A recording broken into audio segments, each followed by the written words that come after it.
역사 속에서 한 인물의 위대함은 종종 그를 마주했던 강력한 적수들에 의해 더욱 선명하게 드러나곤 합니다. 만약 불세출의 영웅 이순신 장군에게 그의 지략과 용맹을 시험했던 일본 최고의 명장들이 없었더라면 과연 우리는 오늘날 그를 이토록 빛나는 존재로 기억할 수 있었을까요? 오늘 우리는 이 질문에 대한 답을 찾아가는 여정을 시작하려 합니다. 단순히 이순신 장군의 승리만을 쫓는 이야기가 아닙니다. 우리는 그의 위대함을 증명했던 적들이 과연 어떤 인물이었고 그들이 어떤 교묘한 전략으로 조선 수군을 꺾으려 했는지, 그리고 그 치열한 대결 속에서 장군의 천재성이 어떻게 꽃피웠는지를 입체적인 시선으로 조명해 볼 예정입니다. 어쩌면 잘 알려지지 않았던 해전의 이면, 그 숨겨진 이야기들이 여러분의 지적 호기심을 자극하며 깊은 몰입감을 선사하게 될 겁니다. 이순신을 꺾기 위해 온갖 수를 썼던 당대 최고의 용장들과 지략가들, 그들과 이순신 장군이 펼쳤던 숨막히는 두뇌 싸움은 시대를 초월하여 우리에게 깊은 영감을 전해줄 것입니다. 임진왜란 초기 조선의 바다를 침범한 일본 수군에는 한 명의 거물이 있었습니다. 바로 불패의 용장이라 불리던 와키자카 야스하루였죠. 그는 일본 수군 내에서도 손꼽히는 맹장이자 용감무쌍한 지휘관으로 명성이 자자했습니다.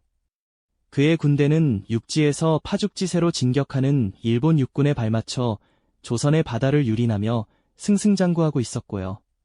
그에게 조선 수군은 그저 미개하고 보잘것없는 존재에 불과했을 겁니다. 와키자카는 자신의 무용과 병력에 대한 확고한 자신감을 가지고 이순신 장군과의 첫 대결을 앞두고 있었습니다. 그의 눈에는 조선 수군이 마치 사냥감처럼 보였을지도 모릅니다. 1592년 여름, 와키자카는 대선단을 이끌고 조선의 바다를 가로지르며 이풍당당하게 나아갔습니다. 한산도 앞바다에 이르렀을 때 저 멀리 이순신 장군이 이끄는 조선 수군이 모습을 드러냈죠. 와키자카는 병력의 수적 우위를 믿고 거침없이 돌진했습니다. 그는 조선 수군이 자신들의 압도적인 전력 앞에 쉽사리 무릎 꿇을 것이라고 확신했을 겁니다. 하지만 그의 오만함은 곧 산산조각 나고 말았습니다. 이순신 장군은 와키자카의 자신감을 역이용하여 그의 함대를 한산도 앞바다로 유인하는 데 성공합니다. 바다 위, 마치 새가 날개를 펼치듯 웅장하게 펼쳐진 조선 수군의 하객진은 와키자카에게는 상상조차 할 수 없었던 광경이었을 겁니다. 하객진의 거대한 날개는 순식간에 일본 함대를 에워쌌고 사방에서 쏟아지는 조선 수군의 화포 공격은 지옥과도 같았습니다. 거북선이 맹렬히 돌진하며 일본 전선들을 들이받았고 일본군의 전열은 순식간에 무너져 내렸습니다.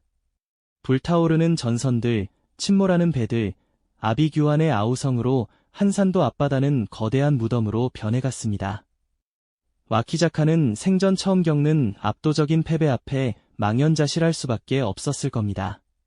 그는 자신의 갑옷조차 벗어던지고 작은 배에 몸을 실어 필사적으로 도망쳤다고 하죠. 불패의 용장이라 불리던 그의 명성은 한산도 앞바다에서 처참하게 부서져 내렸습니다. 이 충격적인 패배는 와키자카에게 평생 잊을 수 없는 트라우마로 남았을 테고요. 조선 수군의 위상과 이순신 장군의 천재적인 지략이 만천하에 드러나는 순간이었습니다. 이 한산도 대첩은 단순한 승리가 아니었습니다. 그것은 일본 수군에게 조선의 바다가 결코 호락호락하지 않다는 것을 각인시킨 강력한 경고였죠. 와키자카의 패배는 일본 수군 전체에 깊은 충격을 안겨주었고 그들의 해상 전략에 근본적인 변화를 가져오게 됩니다. 한산도 대첩 이후 와키자카는 더 이상 이순신 장군을 얕잡아 볼 수 없게 되었을 겁니다. 오히려 그의 존재는 와키자카에게 끊임없이 부담을 주는 거대한 산처럼 느껴졌을 테죠. 이처럼 이순신 장군은 첫 번째 거물과의 정면 승부에서 압도적인 승리를 거두며 자신의 위용을 과시했습니다. 하지만 이것은 시작에 불과했습니다.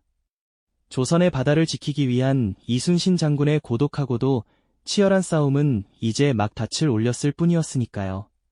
다음 이야기에서는 또 다른 강력한 적수, 육전의 귀신이라 불리던 가토 기요마사와의 보이지 않는 지략 싸움을 통해 이순신 장군이 마주했던 또 다른 위협과 고뇌를 깊이 들여다보겠습니다.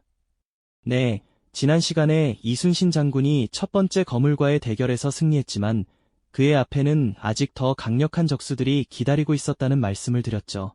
그중 한 명, 조선의 바다를 지키려는 이순신 장군을 벼랑 끝까지 몰아붙였던 인물이 있었으니 바로 육전의 귀신이라 불리던 가토 기요마사였습니다. 사실 가토는 단순히 전쟁터에서 칼을 휘두르던 무장이 아니었죠. 그는 매우 영리하고 교활한 정치적 수완가였습니다. 가토 기요마사는 일본 내부에서도 권력 다툼의 한복판에 서 있었는데요. 특히 조선 침략의 선봉장이었던 고니시 유키나가와는 앙숙 관계나 다름없었습니다. 고니시가 서군을 이끌었다면 가토는 동군을 대표하는 인물이었죠. 서로를 견제하고 깎아내리려는 이들의 갈등은 조선 침략 전쟁이라는 큰 틀 안에서도 끊임없이 이어졌습니다. 가토는 이 기회를 놓치지 않고 자신의 정치적 입지를 강화하는 동시에 이순신 장군을 제거할 교묘한 계략을 꾸미기 시작합니다. 그의 전략은 단순한 무력 대결이 아니었습니다. 바로 정보를 이용한 심리전이자 정치적 암투였죠. 가토는 도요토미 히데요시에게 이순신 장군에 대한 온갖 거짓 정보를 흘려보내기 시작합니다. 이순신이 일본군의 퇴각을 막지 않고 오히려 놓아주었다거나 명령을 불복하고 독단적으로 행동한다는 식의 허위 보고였죠. 특히 이순신이 가토를 잡으러 오라는 일본군의 유인 작전에 응하지 않자 가토는 이를 빌미 삼아 이순신은 고니시의 말은 듣지만 나의 말은 듣지 않는다.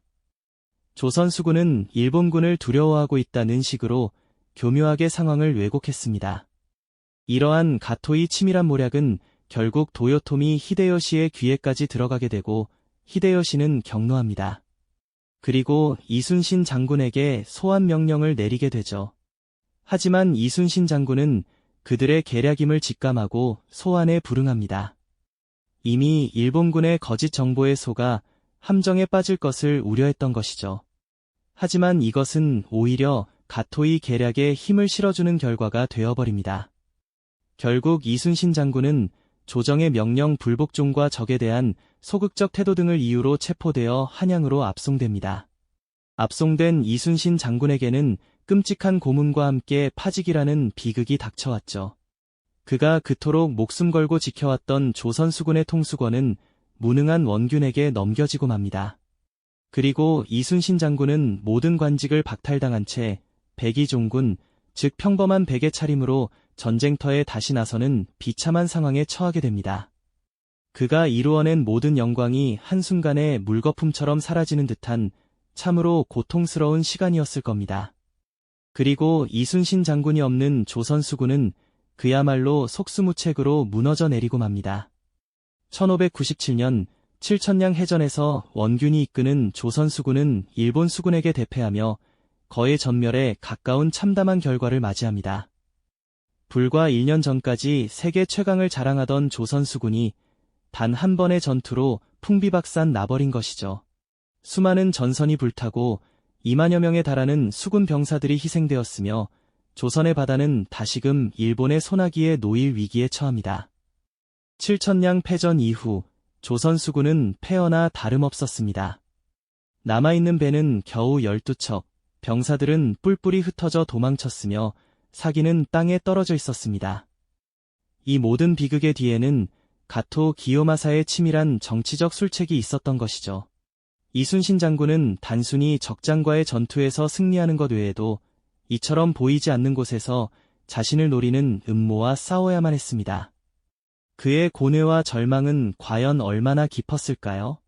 하지만 이것이 끝이 아니었습니다. 이제 조선에는 단 12척의 배와 함께 다시 돌아온 이순신 장군만이 남아있을 뿐이었습니다. 이순신 장군이 다시 삼도수군 통제사의 자리에 올라섰을 때 조선 수군은 그야말로 풍전등화의 위기에 처해 있었습니다. 칠천량의 참혹한 패배 이후 겨우 12척의 배와 흩어진 병사들만이 남아있었으며 백성들의 절망은 바닥을 모르고 깊어져만 갔죠. 하지만 이 절망 속에서도 이순신 장군은 다시금 조선의 바다를 지켜내기 위한 마지막 싸움을 준비했습니다.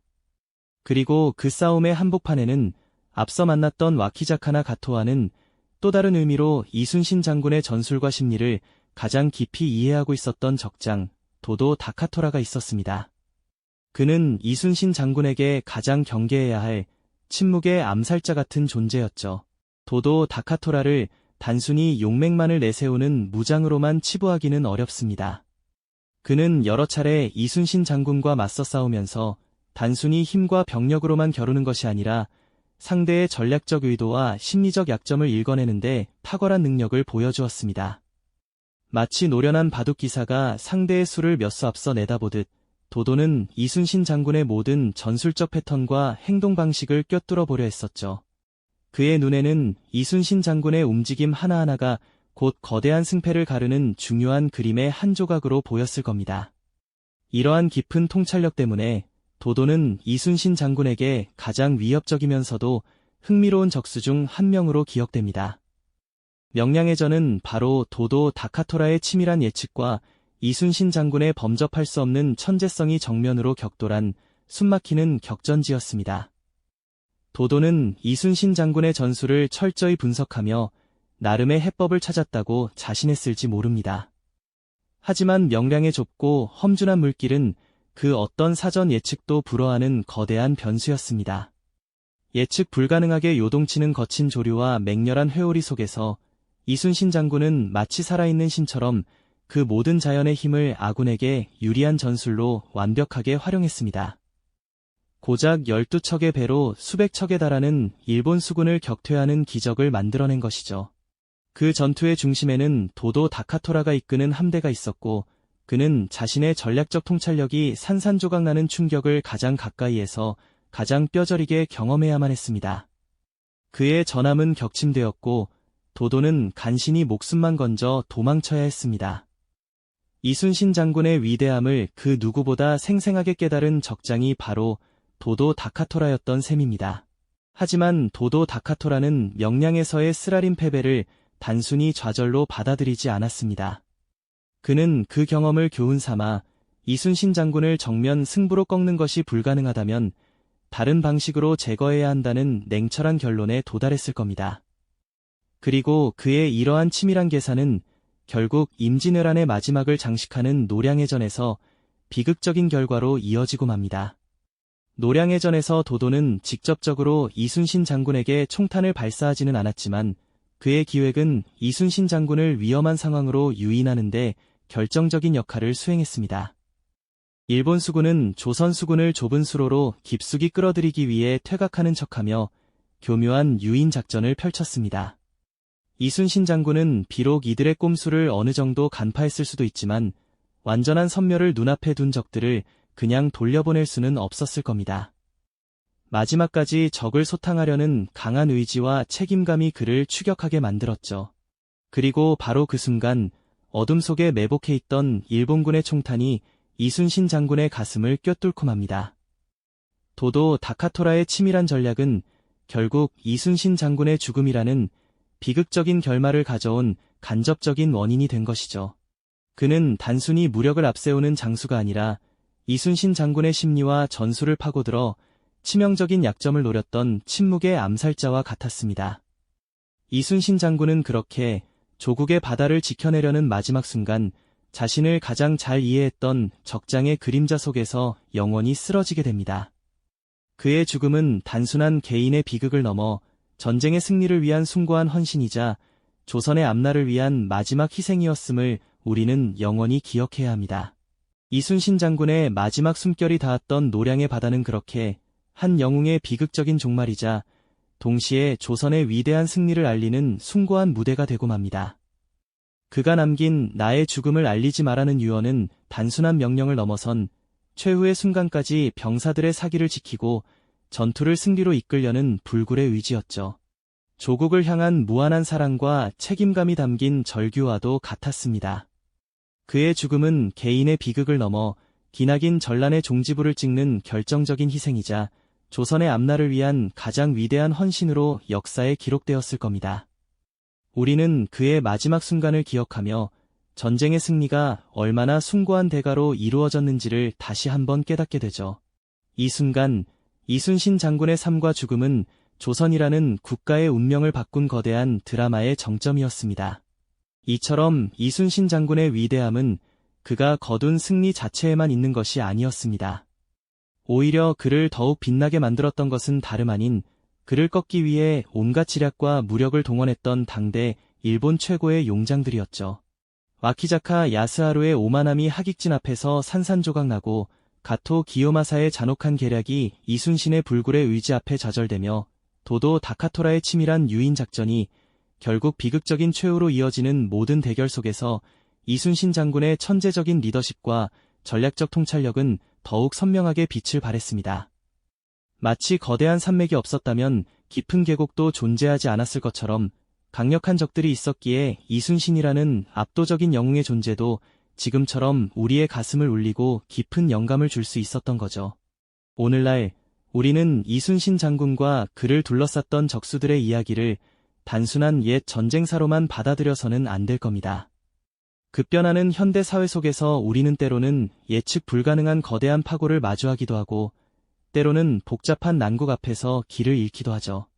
이러한 순간들 속에서 이순신 장군이 보여주었던 흔들림 없는 리더십과 냉철한 판단력, 그리고 어떤 역경 앞에서도 포기하지 않았던 불굴의 정신은 우리에게 큰 영감을 선사합니다. 압도적인 전력 차이 속에서도 혁신적인 전술로 승리를 쟁취했던 그의 지혜는 오늘날 우리가 직면한 수많은 문제들을 해결해 나가는 데 있어 진정한 기감이 될 만하죠. 그의 승리는 단순한 해전의 승리를 넘어 한 국가와 민족의 정신을 지켜낸 승리였으니까요. 이순신 장군이 남긴 빛나는 업적과 비극적인 최후, 그리고 그 모든 순간을 함께했던 적수들과의 숨막히는 대결은 영원히 우리의 기억 속에 살아 숨쉴 것입니다. 그의 숭고한 정신은 지금도 우리 바다 위를 유유히 떠다니며 다가올 또 다른 파고 속에서도 우리를 굳건히 지켜줄 거라는 믿음을 안겨주죠. 이순신 장군의 이야기는 단순히 개인의 영웅담에 그치지 않고 우리에게 조선 수군이 품었던 위대한 정신과 끊임없이 도전하는 용기를 되새기게 합니다. 위대한 유산을 통해 우리는 오늘도 새로운 희망을 발견할 수 있을 겁니다. 이 영상이 도움이 되셨다면 좋아요와 구독 부탁드립니다. 여러분의 응원이 제게 큰 힘이 됩니다. 다음 영상에서도 더 유용한 정보를 공유하겠습니다. 감사합니다.